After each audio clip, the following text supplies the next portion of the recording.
আসসালামু আলাইকুম। আজকে আমি নিয়ে এসেছি আপনাদের জন্য সবজি পোলাও। আমি আজকে যে পোলাও রান্না করব, এখানে নিয়ে নিচ্ছি আধা কেজি চাল। তো আধা কেজি চাল আমি 20 মিনিট আগে ধুয়ে রেখেছিলাম। আমি প্রথমে একটু ঘি দিয়ে দিলাম। ঘিতে সব রকমের মশলা দিয়ে আধা কেজি চাল ধোয়া ছিল ওটা দিয়ে দিলাম। ভালো করে নেড়ে ভাজা ভাজা করে তারপরে এখানে আমি একটু গুঁড়ো দুধ দিলাম, তারপরে দিয়ে দিলাম একটু লিকুইড দুধ। তারপরে এখানে আমি দিয়ে দিলাম মটরশুঁটি, গাজর, পরিমাণ মতো লবণ।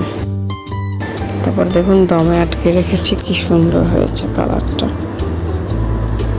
এখন আমি এখানে কিছু বাদাম কুচি দিব। বাদামগুলো ভালো করে তেলে ভেজে তারপর আমি এগুলো দিয়ে দিব। এখানে আছে কাজু বাদাম, পেস্তা বাদাম, কাঠবাদাম, সব রকমের বাদামই আছে। তারপরে দিয়ে দিলাম একটু ফ্রুট কালার এবং একটু দিয়ে দিলাম আলু বোখারা।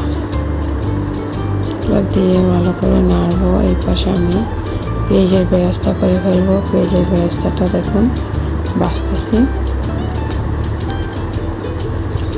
বাচ্চাদের জন্য খাবার তো, তাই আমি একটা মুরগি রোস্ট করব।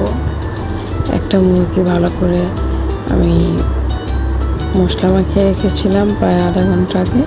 তারপর এটা ভেজে নিলাম। এদিকে দেখুন আমার পোলাওটাও হয়ে গেছে, এদিকে আমার মুরগিটাও ভাজা হয়ে গেছে।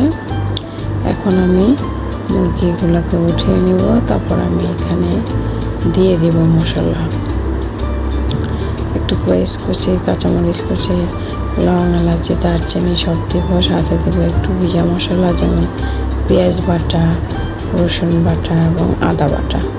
তারপর আমি এখানে দিয়ে দিব